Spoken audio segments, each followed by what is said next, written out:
चलिए दोस्तों बात करते हैं सिक्योर नई क्वेश्चन के बारे में। इस क्वेश्चन में एग्जामिनर ने कहा एक वस्तु बेचते समय 8% लाभ और 13% हानि के बीच का अंतर 15 रुपये 50 पैसे था। वस्तु का लागत मूल्य क्या है, यानी कि कॉस्ट प्राइस क्या है, ये एग्जामिनर मुझसे पूछ रहा है। मैंने बहुत सारे क्वेश्चन ऐसे कराए हैं। जब भी इस प्रकार का क्वेश्चन मिले, यानी कि एग्जामिनर ये कहे कि इतने में बेच रहा तो फायदा होता है, इतने में बेच रहा से नुकसान होता है, या इतने में बेचा, इतने कम में खरीदा, और उनके बीच का अंतर आपको ये दे रखा हो, ज़्यादा दे रखा हो या कम दे रखा हो, कुछ नहीं करना। जब भी इस टाइप का क्वेश्चन आए तो देखिए यहाँ पर आपको ये प्रॉफिट दे रखा है, यहाँ पर आपको लॉस दे रखा है। अगर ये दोनों प्रॉफिट प्रॉफिट होते तो क्या करना, आपको इन दोनों के बीच का डिफरेंस निकालना है।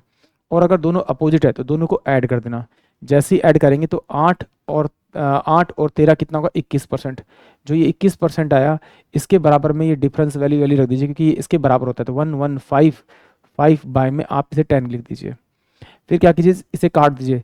इसे काटेंगे तो ये किस जाएगा आपका आपका 7 से काटेगा, 7 × 3 = 21। तो ये कितना होगा, 7 × 7, 7 और 7 × 7, 7 और 4 = 7 × 6 = 42, और 7 × 6 = 42, और 7 × 5 = 35। तो 3 से कटेगा, 3 × 5 = 15, और 3 × 5 = 15। यानी कि 1% की जो वैल्यू आ रही है वो 5/5/10 आ रही है। तो इस परसेंट को हमेशा क्या करना है, आपको 100% बनाना है। यानी कि डायरेक्ट आप 100 से यहाँ मल्टीप्लाई कर दीजिए, और 100 से यहाँ मल्टीप्लाई कर दीजिए। मल्टीप्लाई करेंगे तो 550 जो आएगा वो इसका क्रय मूल्य आएगा। यानी कि ऑप्शन जो मेरे पास में आपका बी होगा वो इस क्वेश्चन के लिए करेक्ट होगा। एक बार फिर समझते हैं जरा इसको। एक्चुअली करना कुछ नहीं है, जब भी आपके पास इस तरह की वैल्यू है दोनों को जोड़ लीजिए। ये वैल्यू आ रही है मेरे पास से 21%। तो ये जो 21% आ रहा है वो इसकी गैप, इस जो बीच में डिफरेंस था उसके बराबर ही आती है। तो 1155 बाय में कितना आ जाएगा आपका, 10 आ जाएगा। अब इस 21% को क्या बनाना है आपको, 100% बनाना है। तो कुछ नहीं करना, इसे 100 बाय में आपका 21 से यहाँ मल्टीप्लाई कर दीजिए, और 100 बाय में आप इसे 21 से यहाँ मल्टीप्लाई कर दीजिए। तो इस 21 से 21 कटेगा, ये 100% बच जाएगा। तो इसका मतलब ये क्या आएगा, आपका कॉस्ट प्राइस आएगा। जब इसे सोल्व करेंगे तो सोल्व करके मेरे 550 आ रहा है। यानी कि ऑप्शन जो मेरे पास में आपका बी आ रहा है वो इस क्वेश्चन के लिए करेक्ट आ रहा है।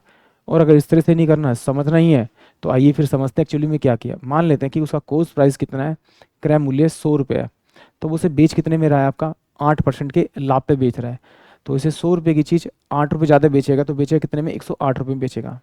बट वो कह रहा है कि यदि उसे 13% हानि पे बेचता, तो 13% हानि बेचता, तो इसका मतलब कितना बेचता, इसका इसका 100 का 13% निकाल, 13 रुपये, 13 रुपये इसमें से माइनस करते तो 7, और ये मेरे पास में कितना आता है आपका 87 रुपये।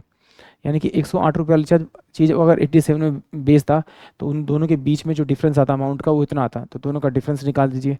जैसे डिफरेंस निकालेंगे तो डिफरेंस कितना आएगा मेरे पास में 1, और ये मेरे पास में कितना आ जाएगा आपका 2, यानी 21 आएगा। जबकि ये होना चाहिए कितना, 115.50 होना चाहिए। देखिए वहाँ 21% आ रहा था, वैल्यू तो बराबर आ रही थी, इसलिए मैंने कहा था इसे परसेंट में रखने के लिए। तो सिंपल सी बात है, कुछ नहीं करना, इसे 115 बाय में ये हो जाएगा 210। यानी कि इस वाली वैल्यू को इससे डिवाइड करेंगे तो आपको एक नंबर मिल जाएगा, जिससे आप इसे मल्टीप्लाई करेंगे, ये वही सेम ये वैल्यू बन जाएगी। इसी से क्या कीजिए, फिर डायरेक्ट आप इस 100 वाली वैल्यू को मल्टीप्लाई कर दीजिए। देखिए देखिए कितना आएगा आपका, ये आपका 115,520 हो जाएगा, और आपका 210 आ जाएगा। ये इससे कटेगा, इसको काटेंगे तो कितना आएगा 550।